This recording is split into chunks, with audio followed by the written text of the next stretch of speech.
समाज सब।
Turn 1,500 feet की चौपटी से की थी।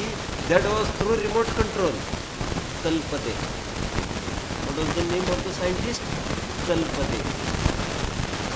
बात है तो देखने में मिलता। और जितनी डिजाइंस वगैरह है प्लेन के इन्वेंशन के बारे में, वो सब कहना चाहिए 2000 वर्ष पूर्व का समस्त साहित्य का आधार लेकर उन्होंने बनाया। हमारे ऋषियों ने ये सब किया है, हमारे लिटरेचर में सब कुछ है। और बाद में सब किराए बुद्धि से जिन्होंने किया, हमको उनकी महिमा आई बुद्धि बल के बात में। Come to the next point I have talked. साहस। हम एडवेंचर की थोड़ी सी बात करें, जनरल इंफॉर्मेशन के विषय में बात करें। Subhash Chandra Bose belong to,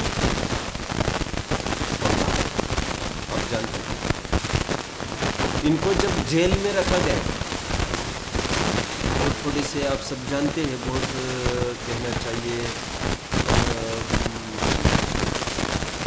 control में नहीं रहते, अंग्रेजों के लिए रास्ते का बाटा बना, तो उनको जेल में डाल दिया। उसके पहले की मैं बात बताऊं जिसके पीछे अंग्रेजों को इतनी गुस्सा था। एक अकेले आदमी ने यह सोचा कि अंग्रेजों को कैसे उखाड़ के फेंका जा सकता है, तो he met Hitler. Do you know? आपने सुना है? नहीं सुना? आपको पढ़ना चाहिए, खूब लिटरेचर पढ़ना चाहिए आपको। हमारा तो टाइम निकल गया पढ़ने का। अभी हिटलर को मिलने गए Subhash Chandra Bose to tie the knots between India and Germany, to kick off Britishers. ये पॉलिसी, ये पॉलिटिक्स उनके दिमाग में घुस गई। हिटलर से काम बनेगा हमारा, तो to tie the knots of friendship Hitler के पास गए। जब हिटलर के पास गए, to your surprise you will be surprise to know he was reading a book of a biography of Shivaji Maharaj. Or he kept the book aside and started talking with him. Subhash Chandra Bose, और कहा क्या चाहिए, कि रे सहयोग की आवश्यकता है हमको, आप सहयोग करो ब्रिटिशर्स को। तो उन्होंने अचंभा करते हुए ये कहा, आप मैं भारत के महापुरुष को आदर्श मानकर अपनी पॉलिसी चलाता हो, एक एक तुम उसको नहीं देखकर सीख रहे। और आपको सुनकर ताज्जुब होगा, सुभाष चंद्र बोस भी शिवाजी ने जिस प्रकार आगरा से छूटे थे, जानते हैं आप, तरकीब से जानते हैं, औरंगजेब की कैद से नहीं जानते आप, तरकीब से, इतने पहरों के बीच में भी सुभाष चंद्र बोस भी उसी तर्ज पर, उसी आदर्श से जेल से छूटे थे, तरकीब से, अंग्रेजों की से। बात बुद्धि बल की हो, बात एडवेंचर की हो, अभी जिसकी मुझे बात करनी ही है, मोह की महिमा, अथवा तपश्चरण त्याग की भी क्यों न हो, अभी अपने प्रकरण में जुड़ जाते। थोड़े दिन पहले बात आई, जब परमात्मा प्रकाश की वाचना कर रहे थे, हम सभी विद्वान मिलकर बैठे थे, तो सहजता में एक बात आई कि सुनते हैं कि पहले जैनियों में भी मरने के बाद गाड़ा जाता था। Well, what is the fact, सच्चाई क्या है, गाड़ा जाना ठीक है कि जलाया जाना ठीक है, यह बात सामने आई। अब सब जानते हैं ना, आज भी मुस्लिम भाई क्या करते हैं, गाड़ा जाता है मरने के बाद।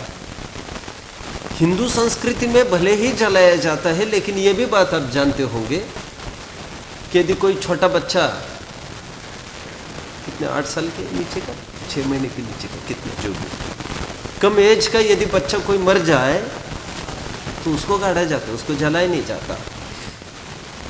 एनीवे, बात ये आई कि क्या होना चाहिए। तो मैंने कहा कि ये सब दार्शनिक व्यवस्था है, मैंने कहा, फिर अगेन मैंने कहा ये सब आध्यात्मिक सोच को लेकर हुआ है। बात गाड़ने की हो अथवा बात जलाने की हो, उन सब के पीछे अभिप्राय बोलिएगा कोई, मोह के निर्मूलन ही का है। हाउ सो मैं आपको बताता हूँ। गाड़ा इसलिए, जैसे कोई मर गए तो उसको गाड़ा जाता था पहले, हम ये समझते हैं, सुनते हैं। उसके पीछे भी ये पॉलिसी रहती थी, उसको गाड़ दो, मर गए, मेरे पिता मर गए, गाड़ दो, अब उसके ऊपर आम लगा दो। तो मैं ये सबको कहता था कि ये आम है, ये आम मेरे पिता की समाधि के ऊपर आया, ये मेरी माँ है, ये मेरी दादी है, ये मेरी नानी है। हालांकि नानी का बहुत सवाल नहीं है हमारे पास होने का, लेकिन हमारी दादी है, उस दादी की ही हड्डी आदि रूप यह फसल पैदा हुई और उन पर एक फसल लगाई जाती थी, कोई जैसे नींबू का एक वृक्ष लगा दिया। ये ट्रेंड होता था। मैं आपको ट्रेंड का ज्ञान करा रहा हूँ, हिस्ट्री का ज्ञान करा रहा हूँ, और उसके पीछे साइंस ये वर्क करता था। वो ये कहा जाता था ये नींबू जो लगा है ना, ये आम जो लगा है, उसमें ये खाद रूप में ये इसी की हड्डी, हमारे दादी की हड्डी, मतलब ये समझाने के लिए पुद्गल की काया पुद्गल में चली गई। आप सब जानते होंगे हिंदू संस्कृति में एक कल्चर चलता है, कोई मरने के बाद घड़ा रखा जाता है कंधे पर, देखा है किसी ने? देखा है। अच्छे से और गौर से समझना चाहिए एक एक एक्टिविटी को, और सभी एक्टिविटीज रिलीजियस हुआ करती है और सब में अध्यात्म ही हुआ करता है। अध्यात्म तो निकालने की कला चाहिए हमें, और बहुत टाइम होने के बाद लोग भले ही उसका इसेंस और सेंस भूल जाए, लेकिन उसमें रहता तो है, क्योंकि कोई भी एक्टिविटी बिना आध्यात्मिक टच के नहीं हुआ करती। फिर वो घड़ा आप लोगों ने देखा होगा, वो गोल गोल घूम कर फिर वो घड़ा फोड़ दिया जाता है, आपने देखा है? उसको छोड़ दिया जाता है, वो फूट जाता है, कहने की अपेक्षा वो फोड़ दिया जाता है। व्हाट डज दैट घड़ा स्टैंड फॉर? वो घड़ा that is nothing but that is, उसको कहते हैं लोकल भाषा में, उसको कहते हैं ठिकरा फूट गया। व्हाट इज दिस ठिकरा? फिर कहते हैं वासना का ठिकरा फूट गया। मैं आपको अच्छी बात बता रहा हूँ, थोड़ा सा आप और नजदीक आइए। ये कहा जाता है क्योंकि आदमी तो मर गया, आदमी तो मर गया, अब हम उनके पीछे हम क्यों मरते बैठे? अभी ये ऐसे थे वैसे थे, हम कितने दिन उनके पीछे लगाएंगे ऐसे रो रो कर? और रो कर नहीं सही, महिमा में ही सही, वो आज होते तो आज होते तो आज होते तो, हाउ लॉन्ग, कितना समय थोड़ी है हमारे पास। तो किसी न किसी प्रकार ये ख्याल में आए कि देह के नाश के साथ साथ देह के प्रति जुड़ी हमारी अटैचमेंट, वासना को कोलैप्स होना बहुत जरूरी है। आप समझ रहे सब मेरी बात को? ये उसके पीछे कल्चर रहा था। अब वो होता क्या रहा, विथ चेंजिंग टाइम्स, आप लोगों ने गौर किया होगा, फिर उस पर एक स्मारक बन गया, खड़ा हो गया, राजघाट। आप समझ रहे मेरी बात को? जैसे महात्मा गांधी जी को कहाँ पर हुआ वैसे आज बताया जा सकता है, तो फलाने को कहा हुआ वो बताया जा सकता है, और उस स्मारक के भी पर्टिकुलर नाम है। मैंने राजघाट नाम ले लिया अभी, बराबर। अब मुझे कहने का तात्पर्य यह है, उस बहाने क्या होता है, उस बहाने मोही जीव निर्मोही होने की अपेक्षा मोही ही बना रहता है, ये ज्ञान में आ गया। क्योंकि by erasing tombstone over there, तुमने उसको एक एवरलास्टिंग मेमोरी के रूप में डाल दिया तुमने। क्योंकि एक प्रसंग हो गया, हमारी दादी गुजर गई, हमारी माँ गुजर गई, हमारे पिता गुजर गए, दादा गुजर गए, तो गुजरने के बाद एक पर्टिकुलर अवधि के बाद हर कोई भूल जाता है उस प्रसंग को। अवधि के बाद मतलब 10-20 साल तो बहुत हो गए, काफुर हो गए, लेकिन उस बहाने, स्मारक के बहाने सालों साल, पीढ़ी दर पीढ़ी, जब जब भी यहाँ से गुजरता है उसके आंखों में आंसू आता है, ये तो मोह बढ़ाने में काम आ रहा है, आदर्श लेने में कम, मोह बढ़ाने में ज्यादा। टू इरेडिकेट दिस मोह, इस मोह का अंकुर से ही निर्मूलन करने के लिए फिर गाड़ने की प्रथा को चेंज कर दिया गया, और मोह को उखाड़ने के पीछे श्रमण संस्कृति, मुख्यतया जैन संस्कृति एक हार्ट मानी गई है। इसलिए जैनियों की पहचान आज भी त्याग के रूप में है। इसलिए बहुत जन जैनत्व की पहचान ये छोड़ना वो छोड़ना इतनी ही समझते हैं, कितने जन फॉलो कर रहे हैं, जबकि खरेखर ऐसा नहीं है। क्योंकि जैन शासन में कहा गया त्याग, बात को पूरी करिए, ग्रहण के पूर्वक ही हुआ करता है। यहाँ पर ग्रहण और त्याग एक दूसरों के पूरक बताए गए हैं। आप लोगों ने धर्म के 10 लक्षण में कभी किसी का मौका मिला है कभी बोलने का? आप में से किसी कोई बोला है कभी 10 लक्षणों पर? उत्तम सत्य वगैरह, कभी उत्तम क्षमा वगैरह कोई नहीं बोला आज तक? हाँ, अकेले बोले तो भूल गए कि क्या हो गया? आप लोग कोई नहीं बोला?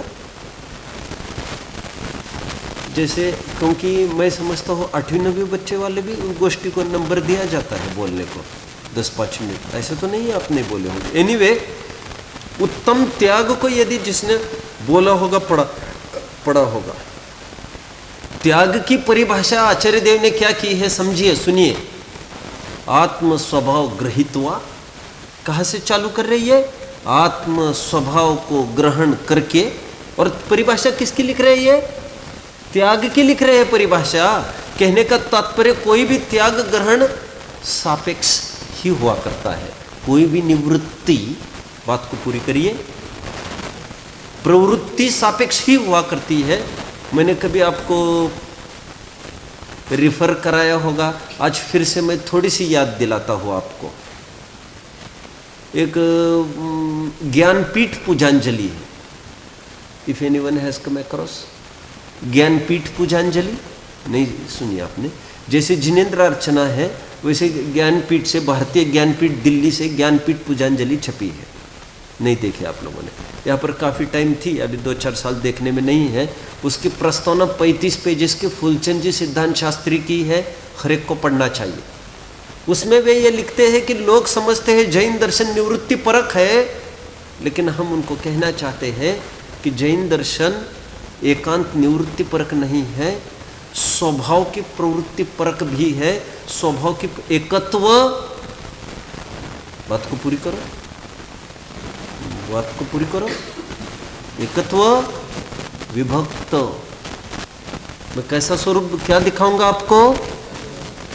यदि दायज पमानम, क्या एयत विहत्तम तम एयत विहत्तम, एकत्व और विभक्त, एकत्व कहकर बात को पूरी करिए, अस्ति परक क्या है, विभक्त कहकर नास्ति परक, निषेध परक क्या नहीं है।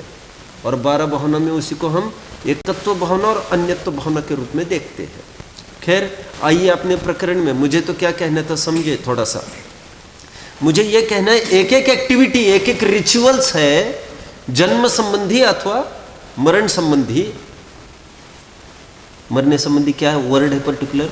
दाह संस्कार बोले आप, क्या बोले? संस्कार। क्या वर्ड है? दाह संस्कार क्या होता है कोई बताएगा?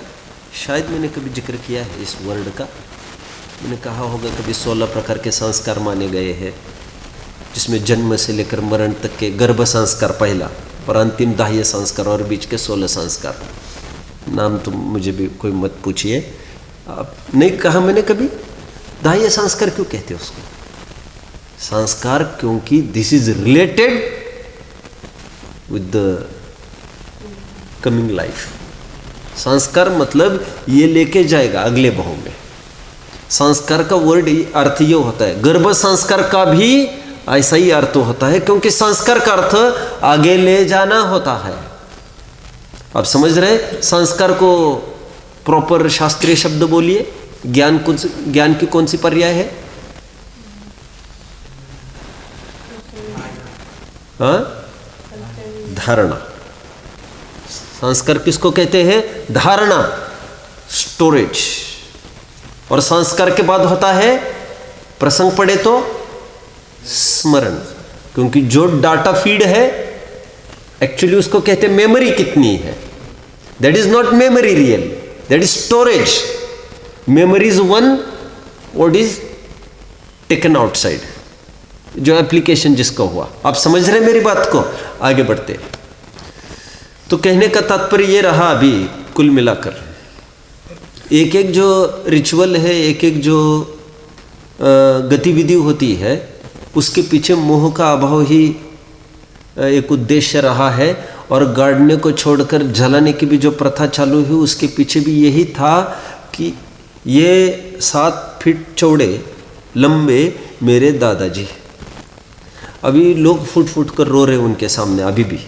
और औरत क्या क्या हालत कहे, मोह की महिमा। रामचंद्र जी जैसे, रामचंद्र जी मतलब मैंने आपको कहा था, बात रामचंद्र जी की ही नहीं है। ये होपलेस केस, होपलेस मतलब ऐसा नहीं समझना कुछ है ना, होपलेस ही है वो। एक कैसे कैसे हालत हुई है उनकी। ये 9 बलभद्रों की यही हालत होती है। क्या कहा था मैंने? कहा था कभी मैंने? 1 नहीं 2 नहीं, ये सभी जितने भी 9 बलभद्र कहे हैं, वे सभी 9 नारायणों के मरण के पश्चात वे ऐसा ही आलाप प्रलाप करते हुए निकलते हैं। 6-6 महीना ऐसे ही लाश ढोते हैं उनकी। मतलब महापुरुषों पर ये ऐसी बनती है बात तो कहने की है, और आम जनों की तो बहुत साधारण बात है ऐसा होना।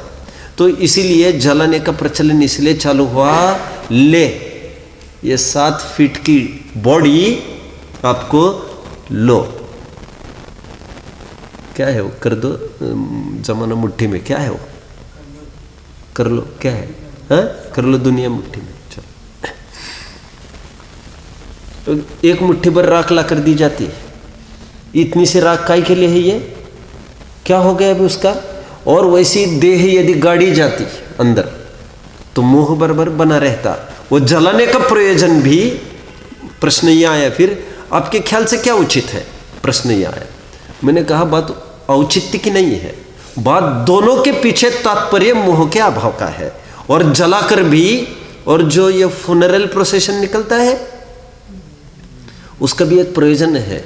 आज विदेशी की जो सिस्टम है, डोंट माइंड, विदेश में तो आजकल क्या होता है कि जैसे कोई किसी का कोई मर गया, विदेश में मतलब यहाँ पर भी समझना चाहिए वैसे तो, जो थोड़े से विदेशी डर्रे के लोग हैं, अभी जैसे अथवा वैसे कभी सोचते हैं कि हमारे बाप दादा मर गए, जस्ट कॉल 100 क्या होता है, नहीं सॉरी 101 क्या है, 102 क्या है, क्या बोल रही है, 101 तो अग्निशामक होती है, ये क्या करेगी आकर सुनो सुनो, चलो चलो। अभी हमने कॉल किया, वो एम्बुलेंस आकर उठा के ले गई, और आप सब जानते हैं स्विच ऑन, ट्रे अंदर ट्रे बाहर, और राख पकड़ा देते आपको, और गाड़ी उनकी आती है, गाड़ी लेके जाती है, सब आपको कुछ नहीं करना है। तो हमको लगता है कितना कितना ईजी, कितना अच्छा है, कितना अच्छा है, तो क्या मरेगा क्या, क्या करेगा?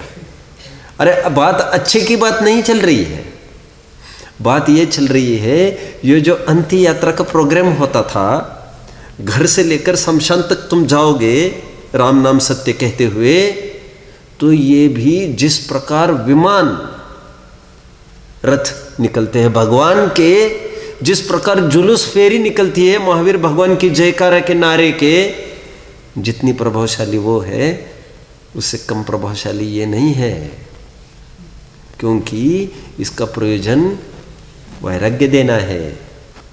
उछल कूद तो कदाचित इसमें दिख सकती है, नाच गाना हो, आगे चाय पानी पी रहे लोग और क्या क्या कोल्ड ड्रिंक्स पी रहे, ऐसे भी दिखता है आजकल, लेकिन मरे पर ऐसा दिखना थोड़ा कम अवसर है।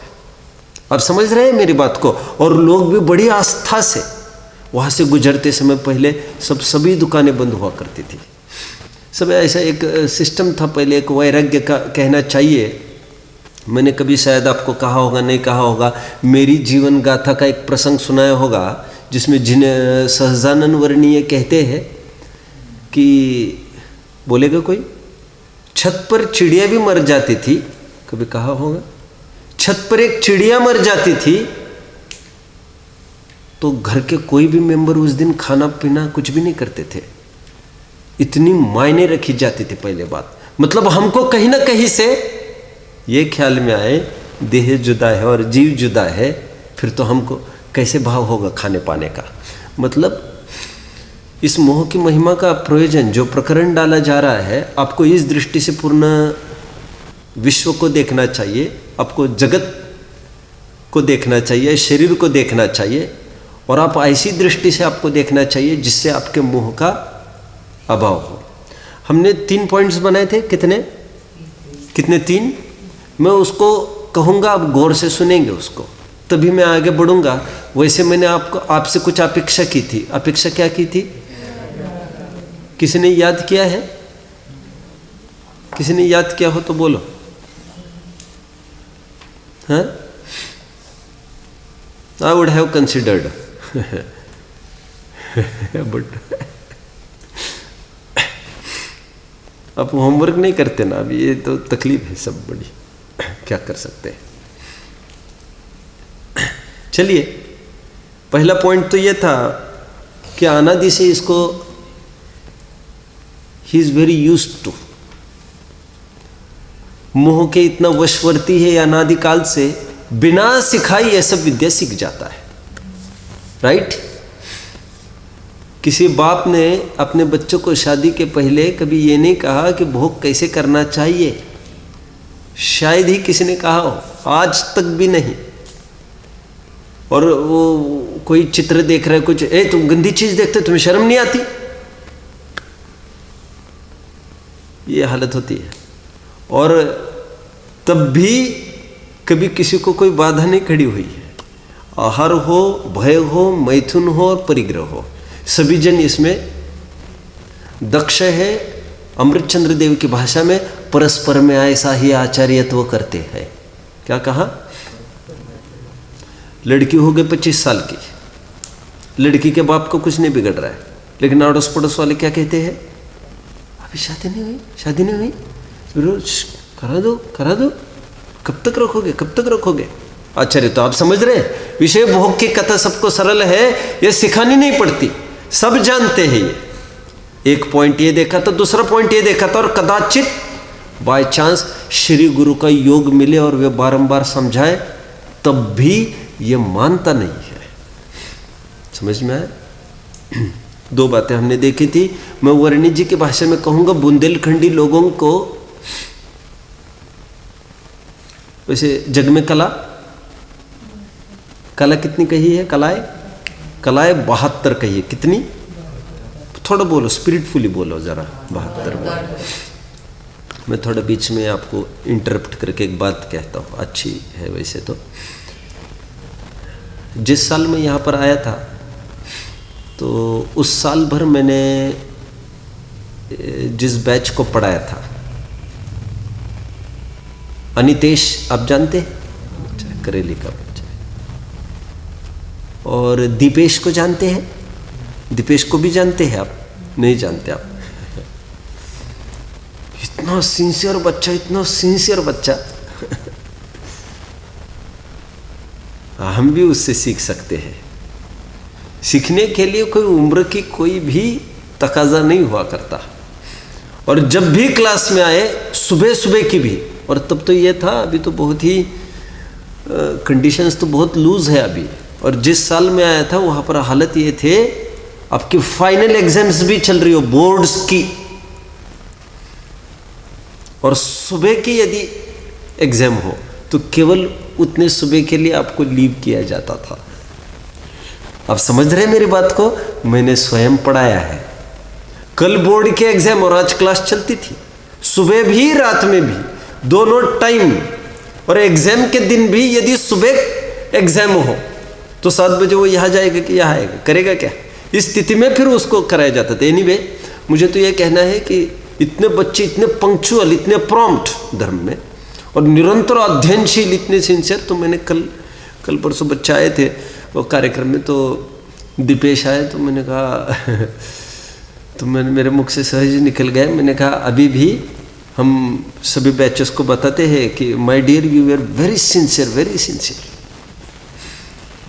और मैं सबको कहता हूँ कि ऐसा होना चाहिए।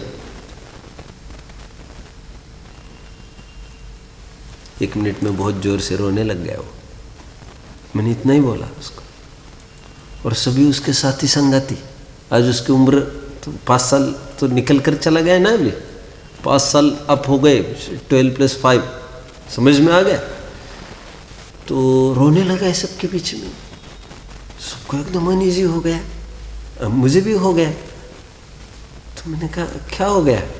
तो बोले पंडित जी ऐसा कुछ भी नहीं रहा है अभी।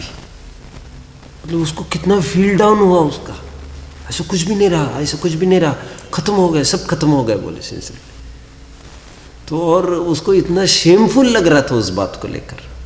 क्या होता है कभी कभी, तो कभी कभी ऐसा लगता है, मैंने उसको भी समझाया, थोड़ी आजीविका की समस्या हल हो जाए। पहले तो एजुकेशन, पहले पढ़ लिख जाऊँ, फिर नौकरी का कुछ आजमा लूँ, और फिर धर्म करना ही है, ऐसा उपयोग होता है। तो मैंने कहा उससे ऐसा थोड़ी माना जाएगा कि धर्म की रुचि हट गई।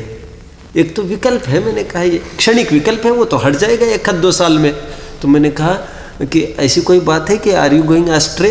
तो बोले नहीं, ऐसा तो कुछ नहीं है, बिगड़ रहा हो ऐसा तो नहीं है। तो मैंने कहा मुझे तुम में अभी भी वैसी ही सिंसियरिटी दिख रही है। चलो एनीवे, 72 कलाएं कही है। कितनी? तो वे कहते थे, लेकिन बुंदेलखंडी लोगों में, बुंदेलखंड के रहे हैं वे, इसलिए वे कहते थे सबको लगाना चाहिए, कव्य हर जगह काले ही होते। वे कहते हैं बुंदेलखंडी लोगों में 72 नहीं 74 कलाएं होती है, 2 कला एक्स्ट्रा। क्या?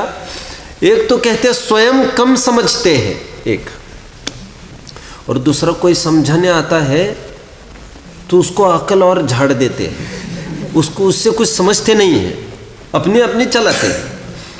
ये 2 बातें होती है। इन 2 पॉइंट्स को 2 पॉइंट में डाला। एक तो स्वयं अकल नहीं है, पहला पॉइंट। सेकंड पॉइंट, और कोई अकल देने वाला अकलमंद आ जाए, ज्ञानी नाम अनुपासनात्। चौथी गाथा की टीका अमृतचंद्र स्वामी ने कहा, आज तक जीव को ज्ञान की प्राप्ति क्यों नहीं हुई? क्योंकि ज्ञानी नाम अनुपासनात्, ज्ञानियों की आज तक उपासना नहीं की, ज्ञानी के और ज्ञान के साधन की उपासना नहीं की, इस कारण रीता रहा। तीसरे पॉइंट पर आए थे। तीसरे में आपको थोड़ा सा समझना है, यहाँ पर ध्यान दीजिए। हुआ होगा तो ध्यान दीजिए, वैसे नोट तो आपने किया था, मैं थोड़ा सा अलग प्रकार से आपसे याद करा रहा हूँ अभी। तीसरे पॉइंट में आपको क्या करना है देखिए। तीसरे पॉइंट में आपको ABCD ऐसे 4 सब पॉइंट्स सोचना है। पहले तो ये कि शरीर और आत्मा प्रत्यक्ष भिन्न ख्याल में आता है, व्यंतर आदि के माध्यम से भी बताए जाने पर भी ख्याल में आता है कि शरीर जुदा है और जीव जुदा है। ये सब ख्याल में आने पर भी देह से भिन्न बुद्धि नहीं होती। एक समझ में आ गया? ये प्रत्यक्ष भिन्न तथा व्यंतर के द्वारा भिन्नता भाषित कराए जाने पर भी भिन्न भाषित नहीं होता। एक। दो, स्त्री पुत्र स्वार्थ के सगे प्रत्यक्ष दिखाई देने पर भी, प्रसंग पड़े अपने मनोरथ पूर्ण ना होने पर स्पष्ट ही साफी विरुद्ध चलते दिखते हुए भी उनमें ममत्व करता है। दो, वही हिडन क्या बात है, उनके लिए नरक आदि दुर्गति के कारणभूत कितने ही पाप भी करता रहता है। तीन, धन आदि किसी के होते देखे नहीं गए हैं अथवा किसी का धन किसी और का होता देखा जाता है। करोड़पति क्षणार्ध में रोडपति हो जाते हैं और रोडपति क्षणार्ध में ही करोड़पति हो जाते हैं। So much ups and downs होते हैं और ऐसा होने पर भी इन सबको अपना मानता है। तीन हो गए। अभी चौथी बात पर हम आए थे। शरीर की तथा बाहर की अवस्था स्वयं में उत्पन्न होती है तथा स्वयं में नष्ट होती है, फिर भी उनको उनका कर्ता स्वयं को मानता है। अब जानते पूज्यपाद स्वामी थे, मैंने कभी कहा होगा शायद आपको। पूज्यपाद स्वामी का नाम सुना है आप लोगों ने? किस रूप में सुना है? इष्टोपदेश। गुड। और बोलो। इष्टोपदेश गुड। और बोलो। और बोलो। और बोलो जल्दी। हाँ हाँ, और बोलिए। समाधि तंत्र। और बोलिए। सर्वार्थ सिद्धि टीका। और बोलिए। पूज्यपाद स्वामी का व्याकरण प्रसिद्ध है। और बोलिए। दश भक्ति पूज्यपाद स्वामी की है। मैं आगे बढ़ता हूं। पूज्यपाद स्वामी के ने मुनि दीक्षा ली और मुनि दीक्षा लेने के बाद उनको अचानक अंधत्व आ गया, अंधे हो गए। फिर योग से फिर से दृष्टि आ गई। कैसे कमाल की बात है। कभी कहा था मैंने आपको? नहीं कहा। ये आपने सुना है नहीं सुना है मैं जानता नहीं हूँ। शांति सागर वीर सागर महाराज हुए एक दक्षिण के, जानते नाम? नहीं जानते हो तो भी जानना जरूरी वो नहीं है। नाम वाम किसी का जानना ये जरूरी है कि अपने आप ये बीमारियां शरीर की अवस्था उत्पन्न होती है और अपने आप चली भी जाती है बिना यत्न किए। इससे साफ साफ हमारा अकर्तृत्व तो झलकता है, फिर भी कर्ता बना बैठा है, ऐसा कहते हैं। और बहुत सारे अप्स एंड डाउन्स देखने में आते हैं। हम चाहते नहीं थे ऐसा हो गया, चाहते नहीं थे लॉस हो गया, चाहते नहीं थे और लाभ हो गया। हम आपका इंसल्ट करने गए और आपको अच्छा लगा, हम आपके अच्छाई के लिए कहने गए और आपको बुरा लग गया। और कभी कभी तो हालत ये होती है जितना समझाते जाओ उतना रोष बढ़ने लगता है, जितना सुलझाने का प्रयास करो मामला उतना ही उलझने लगता है। तो ख्याल में आता है सुलझाने का प्रयास भी मिथ्या है, अपनी योग्यता से ही सब हो जाएगा। समझ में? गोरख धंधे की एक कड़ी को हाथ लगावे, सुलझाना मुश्किल उलझता चक्र ही जावे। त्यों ही समस्याएं अनंत जीवन है थोड़ा, सुलझाने की आकुलता में जीवन होवे पूरा। नहीं सुना?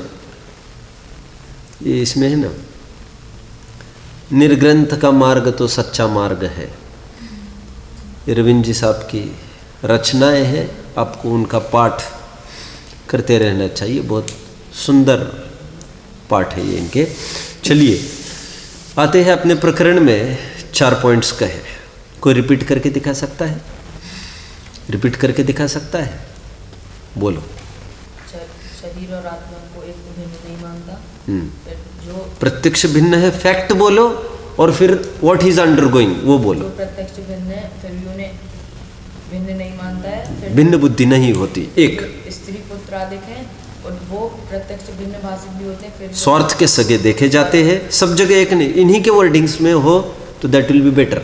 दो, हाँ, फिर भी ममत्व बना रहता है यहाँ, ममत्व। 3 फिर जो उसमें जो धन आदि है वो जो दिखता भी है कि जैसे क्षण में वो नष्ट होने वाला है, फिर भी उसमें अपनापन करता है। कितने करोड़ दिनार का मालिक? 2000 करोड़ दिनार का मालिक कौन? प्रथमानु की घटना बोलो।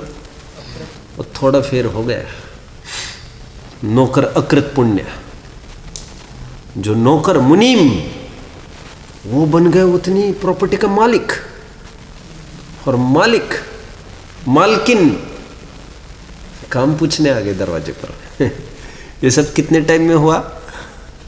कितने टाइम में हुआ? देखते ही देखते हो गया, गर्भ में ही आया अभी अकृत पुण्य कि सेठ मर गए, पैदा ही हुआ गरीबी कंगाल, कितना कमा कर रखो बच्चे के लिए तो शाश्वती हो सकती है। अब समझे? एक बात आई, एक आश्रम बना रहे हैं, फोटोज बनाने हैं। आप कोई फोटो अच्छा सजेस्ट करो तो आप क्या सजेस्ट करेंगे? कौन सा फोटो सजेस्ट करेंगे? एक चित्र बनाना है, यदि चित्र नेत्राकर्षण के ही विषय है, यदि हम भावनाओं से न समझे उस बात को तो बोलिए एक हद। हाँ, समाधि। अच्छा, किसकी? क्या? बस समाधि। चलो समाधि। और किसी के दिमाग में कुछ? सुनिए अभी।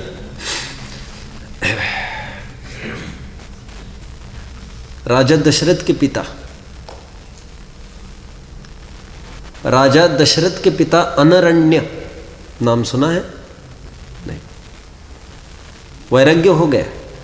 प्रथम युग में बहुत घटना ऐसी, वैराग्य हो गया और राजपाट छोड़कर, इतना करता धरता आदमी, जिनके आश्रित सब कुछ, और आप ही छोड़ के चले जाओ तो ऐसे कैसे होगा? तो साहब आप ऐसा मत करिए, ऐसा मत करिए, फिर क्या होगा, कैसे होगा, क्या होगा, इतने राजा गिड़गिड़े रहे घर वाले।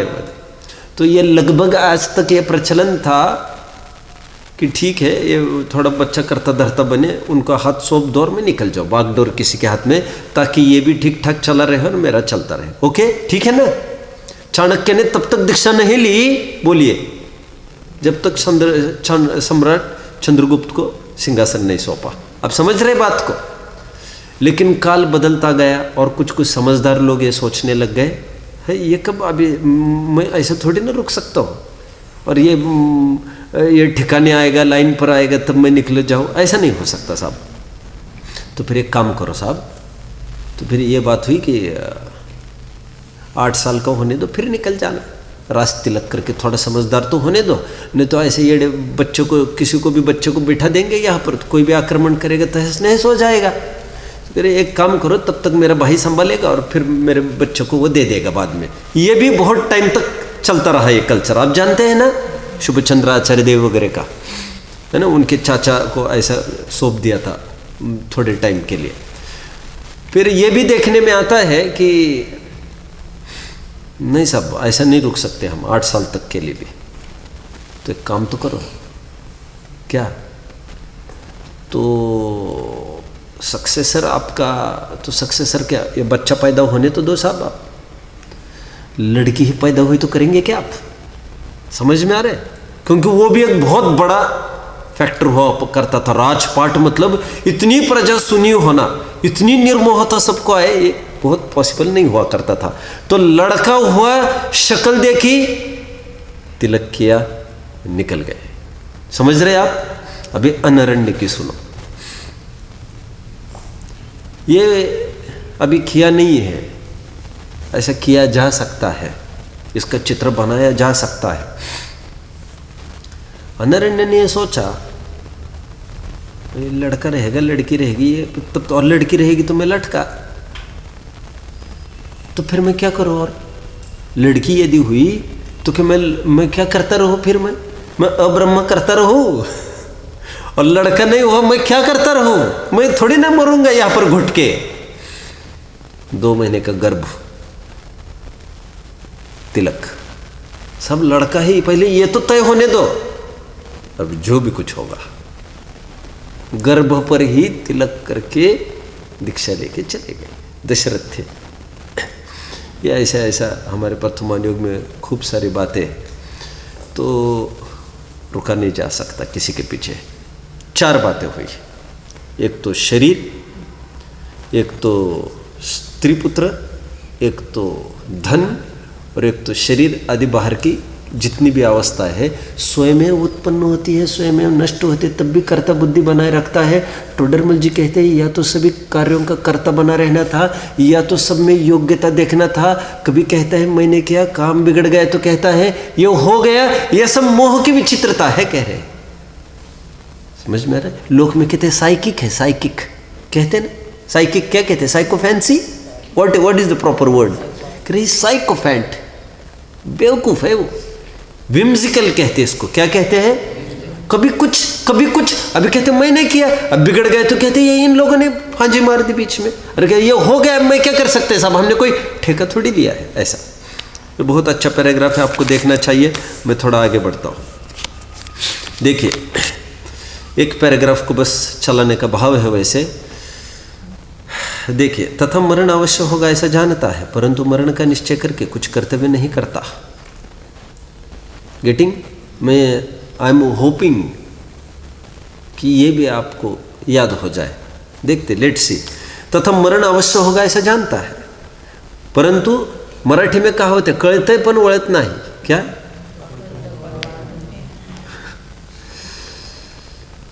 समझने जैसा तो लगता है यार, लेकिन फिर भी वही पागल बेवकूफ़ी करता है।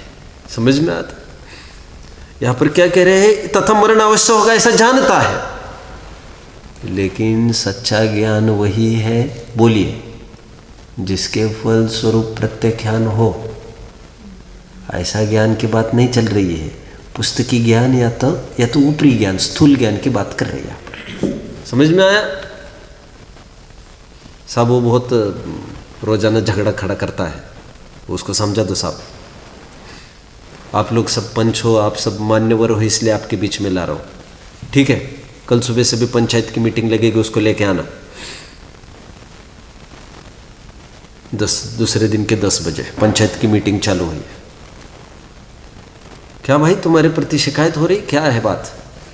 साहब आपकी बात बिल्कुल सही है, इस आदमी की बात बिल्कुल सही है। ये आदमी बड़ा भला है कि मेरा परनाले का पानी जाता तो है इसके खेत में। आपकी सही बात सबकी सही है, मेरे से गलती हो रही है, आप मुझे माफ़ करो, लेकिन मेरा परनाला बहेगा तो उसी की खेती में। समझ में आ गया? अरे यार तुम माफ़ी भी मांग रहे साहब, मैं क्या करूं, मुझे दूसरा रास्ता ही नहीं है। अरे दूसरा रास्ता नहीं तो उस पर क्यों आतंक ढा रहा है तू देख दूसरी क्या जुगाड़ बनती है तुम्हारी। तुम चाहे तो तुम बाहर निकाल सकते हो, उस तरफ, तुम इस तरफ निकाल सकते हो। बात आपकी बिल्कुल सही है साहब, मैं यहाँ भी निकाल सकता हूँ, बात तो बिल्कुल सही, मैंने तो सोचा ही नहीं, लेकिन मेरा परनाला तो बहेगा उसी के खेत में। फिर वही क्या कहे, पुराने जमाने की बात है। परनाला मतलब क्या होता है? वो थोड़ी सी नाली जैसी बात समझ लो। कहते हैं ये जानता तो है मेरा मरण होगा, ठीक है, और जितनी भी इंश्योरेंस पॉलिसी करके रखते हैं इसीलिए तो कर रहे हैं कि मैं मर जाऊंगा, मरने के बाद क्या होगा। समझ में आ रहा है? मैं मरने के बाद मुक्ति का अच्छा चलता रहे, मैं मरने के बाद वरंग का अच्छा चलता रहे, मैं मरने के बाद सम्यक का अच्छा चलता रहे। सभी जन ऐसा ही सोच रहे हैं। मतलब ये बात तो पक्की है, तय है। क्या? एक मेडिक्लेम पॉलिसी तो होना ही चाहिए। फिर बीमारी शुमारी में कितने लूट पिट जाएंगे, फिर बचने के लिए क्या होते हैं, फिर ये पॉलिसी वो पॉलिसी, सब दुनिया भर की सब बातें। ऐसा अवश्य जानता है, परंतु मरण का निश्चय करके कुछ कर्तव्य नहीं करता। क्या कहा? मरण का निश्चय करके कुछ कर्तव्य नहीं करता। मतलब अब मरण होगा ऐसा पक्का जानकर फिर कुछ कर्तव्य करना चाहिए ना, बस कहकर क्या काम थोड़ा। सब एग्जाम है, एग्जाम है, एग्जाम आ रही, एग्जाम आ रही, एग्जाम आ रही, एग्जाम आ रही, सो जाओ सो जाओ सो जाओ। अरे पागल हो गए कि यार, एग्जाम आ रही, भगदड़ का ही खेले मचा रहे। आश्रय ऐसा करते हैं कोई, एग्जाम आ गए, एग्जाम आ गए, सो जाओ सो जाओ। अरे सो जाओ क्या, सो जाओ हैं? एग्जाम आ रही है और वहाँ प्लेग्राउंड दिख रहा है तुमको, वही देखता रहता है, और सभी जन लौट गए वहाँ पर, वहीं पर गेट पर ऐसे मंडराता रहता है। क्या बात है, क्या हो गए तुमको? क्या है मोह की महिमा। परंतु मरण का निश्चय करके कुछ कर्तव्य नहीं करता, इस पर यह संबंधी ही यत्न करता है। जो कुछ किया जाना चाहिए था वो तो करता नहीं, और इसी पर यह संबंधी 50-60 संबंधी जितना खपा सकता है खपाता है। और मिनट मिनट में एक ही बात कहता है। आप आपके माँ बाप को पूछ सकते हैं, मिनट मिनट में एक ही बात कहता है। क्या नाम है? कृतिक। अपना तो जैसी गई सो गई। कृतिक के जीवन में कोई संकट नहीं आना चाहिए। अपनी तो जैसी गई सो गई, मैं मेरी तरफ से कहूँ, अपने तो जैसी गई सो गई। खैर हम तो ये कह नहीं सकते, खैर, लेकिन अभी थोड़ी देर के लिए कह दे, हमारी तो जैसी गई सो गई, जैसी जा रही सो जा रही, जितने आपदाएं आए सो आए, लेकिन मुक्ति पर न आए, इसलिए करते रहो, जितना कुछ कर सकते करते रहो। मतलब जो उपाय कर सकते थे वो उपाय कुछ करते ही नहीं है वो। मरण जानकर, अपना मरण जानकर, मुझे जाना है जानकर, और मुझे साथ में ले जाने योग्य पूंजी बोलिए, मेरे अपने परिणाम है, उसी का फल मुझे भोगना पड़ता है, ये जानकर भी इसी बैंक बैलेंस की चिंता करता है। उस बैंक की तो खबर ही नहीं जिसमें दिवाला पीट रहा है और जो टोटली अपना बैलेंस है। समझ में आता है? देखिए, तथा मरण अवश्य होगा ऐसे जानता है, परंतु मरण का निश्चय करके कुछ कर्तव्य नहीं करता, इस पर संबंधी ही यत्न करता है। तथा मरण का निश्चय करके कभी तो कहता है। अभी देखिए, बेवकूफ आदमी पागल होता है ना, उन्मत्तवत। क्या सूत्र बोलिए, सूत्र बोलिए। आचार्य ने को उदाहरण दिया। एक तो बंदर, क्या कहा? बंदर जानते हैं ना आप? बंदर को कभी शांति से ऐसा हाथ जोड़े बैठे देखा है आपने? ऐसा आपकी तरफ ऐसे देख रहा है, ऐसे कैसे हो सकता है? फिर वो बंदर ही काय का? फोटो में देखे होंगे गांधी जी के बंदर आप लोगों ने। आचार्य ने उदाहरण दिया बंदर का, और उसमें बंदर को किसी ने पिलाई शराब। अभी समझ लो, अच्छा आदमी को भी शराब पी जाए, झूमने लगता है। न बोलने पर उसका कोई लगाम है, न चलने पर लगाम है। पैर रखने को देख रहे, जूते पर पैर डाल रहे, एक तरफ यहाँ डाल रहे, एक बार यहाँ डाल रहे। जूता पहनने में उसका आधा घंटा लग रहा है। कह रहे क्या कर रहा है बेवकूफ, जूते में डालना? जूते में ही तो डाल रहा हूँ, लेकिन जूते तो बहुत दिख रहे हैं, मैं क्या करूँ? क्या करूँ? उसकी तकलीफ ही तो ये है।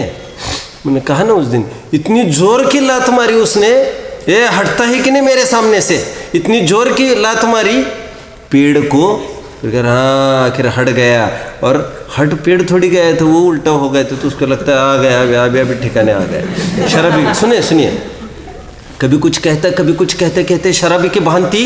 कभी ये कहता मैं मर जाऊंगा, शरीर को जला देंगे। एक कभी ये कहते हैं मुझे जला देंगे, ये बेटा ऐसा करना, मुझे ऐसा जलाना, मुझे वैसा जलाना, कुछ खबर ही नहीं है। और फिर कहते हैं मैं तो चला जाऊंगा लेकिन मेरा नाम अमर रहेगा। भाई नाम तुम्हारे कोई अलग सत्ता थोड़ी है, लेकिन मरने के बाद भी यहाँ पर राज बनाए रखना चाहता है। समझ में आया? और कल परसों बहुत अच्छी बात आई आपकी जानकारी के लिए, थोड़ी वैसे इतिहास की बात। पहले मैं पैराग्राफ को पूरा करूँ। देखिए, तथा मरण का निश्चय करके कभी तो कहता है कि मैं मरूंगा और शरीर को जला देंगे। मैं उम्मीद कर रहा था जीव जी तत्व संबंधी भूल कोई तो भी पूरा लिख लेगा। वैसे तो बहुत भारी था पूरा लिखना, इसलिए 2-2 मार्क्स हट गए हैं आप लोगों के। और वैसे पेपर तो अच्छे लिखे हैं सबने, कुछ ने बहुत पकाया है, और जो बात मुद्दे की आनी चाहिए वो तो आई ही नहीं है उसमें। चलिए, कहने का तात्पर्य ये है, अभी एक आर्टिकल पढ़ा मैंने, पत्रिकाओं का एक गट्ठा आता है उसका, तो 1-2 दिन में सब पढ़ लेता हूँ मैं। बहुत दम की बातें नहीं होती, लेकिन उसमें बहुत एक अच्छा आर्टिकल आया है। आप कहो तो फिर वो आर्टिकल मैं आपको दिखा भी सकता हूँ, सभी जन मिल के आए तो मैं पढ़ के विशेष भी बात कह सकता हूँ, थोड़ी बात मैं अभी कह रहा हूँ। एक जैन विद्वान ने एक जगह सेमिनार में गए कहीं, तो सेमिनार में गए तो फिर वहाँ पर एक सिख भाई भी इनवाइटेड थे, तो उन्होंने सेमिनार में ये बात कही सिख भाई ने कि जैनियों का हमारे ऊपर बहुत उपकार है, इस बात को लेकर इसको बहुत प्रसिद्धि मिल रही है। मैंने तो एक आर्टिकल पढ़ा, फिर बाद में मुझे किसी ने कहा यह हमारे फ़ोन पर भी आया है और फ़ोन पर जगह जगह घुमाया जा रहा है, ऐसा बात आई। उसमें क्या बात है समझिए ज़रा। आप जानते गुरु गोविंद सिंह के बारे में? Was Guru Govind Singh warrior? हाँ या ना? मुगल साम्राज्य को एक टक्कर देने के लिए एक गुरु गोविंद सिंह हुए हैं। उनके 2 लड़के थे, आप सब जानते होंगे। एक आई थिंक एक 9 साल का और एक 11 साल का, 2 लड़के थे उनके। नहीं जानते आप? तुम लोगों को लोग की भी बातें मुझे ही बतानी पड़ती है, आपको थोड़ा कहा बहुत समझना चाहिए आपको। और सब दुनिया जानती है इस बात को कि मुगल शासकों ने तब दोनों बच्चों को बंदी बनाकर गुरु गोविंद सिंह के 2 बच्चों को, क्योंकि मुगल साम्राज्य को बहुत बड़ा ऑब्स्टेकल था, एक तो सिख पंजाब और एक तो मराठा महाराष्ट्र, 2 उनको बहुत बड़ी टक्कर थी और दोनों मर मिटने के लिए ऐसे तैयार थे और कुछ ही सूझने नहीं देते थे। तो इसने मुगल ने दोनों बच्चे उनके उठा लिए, तो और फिर बहुत सारे मांगनी करी जो भी है, लेकिन नो वन सरेंडर्ड। अब दोनों बच्चों का टाइम आया कि आप, वो तो एक ही काम करते थे मुसलमान, बोलिए क्या करते थे? वो मुसलमान बनाते थे। तो उसमें सच्चे नस्ल के होते थे, वे मरते थे लेकिन होते नहीं थे, तो इनको जिंदा दीवार में चिनाई कराई गई थी, इनकी जिंदा ही गाड़ दिया था इनको दीवार में। ये इतिहास सब जानते हैं सब बातें। और जिंदा में ही, और 9 और 11 साल का बच्चा, और उन्होंने कहा आखिर तक भी हम सरेंडर नहीं करेंगे। इतनी कम उम्र में भी उनको इतना ज्ञान और अक्ल थी। तो मैं थोड़ी विशेष बात भी कहूँ जो उस आर्टिकल में नहीं थी, वो बात कह रहा हूँ मैं। मरते समय वो एक भाई ने दूसरे भाई की तरफ देखा, तो दूसरा भाई ये कहता है 9 साल का कि भैया क्या देख रहा है मेरी तरफ? मुझे भी उन्होंने ही पैदा किया है जिसने तुमको पैदा किया है, तुम क्या सोच रहे हैं? बोले तो बोले कि मैं थोड़ी झुकूंगा, बोले अपना अपना काम करो। तो फिर वो अपना अपना मंत्र पढ़ते रहे धर्म का आदि का, फिर जिंदा उनको गाड़ दिया गया। मुगलों का इतना आतंक रहा, फिर पूरी सिख समाज ने कहा कि वो मरने के बाद तो हर कोई उनका अंत्यकर्म करना चाहेगा। आप समझ रहे ना? जैसे कसाब को फांसी दी, आप सब जानते हैं। तो कसाब की फांसी के बाद उनको कहा गया पाकिस्तान वाले, उनके माँ बाप को, आओ और उसको उठाओ, उसको जो करना है कर लो। क्योंकि सबको, मैंने अभी कहा ना, रिचुअल्स सबका, बहुत जनों की मान्यता रहती है, आगे का बहुत सुधरे विधरे अभी भी ये समझते रहते हैं ये। तो फिर बात ये आई कि ये दोनों बच्चों को गाड़ दिया गया। तो बाद में मरने के बाद ये तय हुआ कि इनको क्या किया जाए इनका। तो सिख समाज ने ये कहा मार दिया है अभी तो आपको लौटाना चाहिए, हम हमारे हिसाब से अंत्यकर्म करेंगे। तो मुगल ने ये कहा हम जमीन नहीं देंगे इनको गाड़ने के लिए, मतलब गाड़ने भी नहीं देंगे इनको। अब क्या करना? तो फिर उनके ही कोर्ट में, तो फिर उन्होंने एक अजीब सी शर्त रखी कि ठीक है, मैं जितनी जगह दूंगा गाड़ने के लिए, आर्टिकल आया है अभी लेटेस्ट, जितनी जगह दूंगा मैं उतनी जगह का मुझे सोने की मुद्राएं मुझे उतनी चाहिए। अब इतनी मुद्राएं कौन दे? तो और पहले गरीबी वगैरह सब खोखला इन्होंने ही बनाया था मुगलों ने। फिर जाकर दीवान टोडरमल जी, उन्हीं मुगल के कोर्ट के खास आदमी, उन्होंने कहा कि इसकी जिम्मेदारी मैं लेता हूँ। और उनका अच्छा होल्ड था, तो मुगल उनके अगेंस्ट कुछ नहीं कर सका। तो बोले मैं करता हूँ। तो फिर उन्होंने उनको देखकर कीमत बढ़ा दी, और अभी बहुत चल रही है। मैंने आर्टिकल में डालने के बाद कहा, सब फ़ोन पर आने लग गए हैं ये। तो उन्होंने फिर ये कहा मैं आड़े की बात नहीं कर रहा हूँ, खड़े की बात कर रहा हूँ। तो फिर खड़े रहकर और आड़े रहकर जितना स्वर्ण मुद्राएं बिछा सके उतना सब उसने उसमें लगा दिया। सुनिए अभी ध्यान से। तो ये वो सेमिनार में बोल रहे थे कि हमारे ऊपर जैनियों का इतना बड़ा उपकार है और जैन समाज को पता नहीं है यहाँ भी। तो ठीक है, खैर वो भी कोई बहुत आकड़ करने के लिए नहीं है कि हम जैनियों के बहुत शुक्रगुजार है। अब आगे की मैं जो बात कहना चाहता हूँ वो समझे थोड़ी सी। फिर गुरु गोविंद सिंह ने किसी मौके को देखकर टोडरमल जी को ये कहा, इसके बदले में हम क्या कर सकते हैं आपको, आपने हमको इतनी बड़ी दी।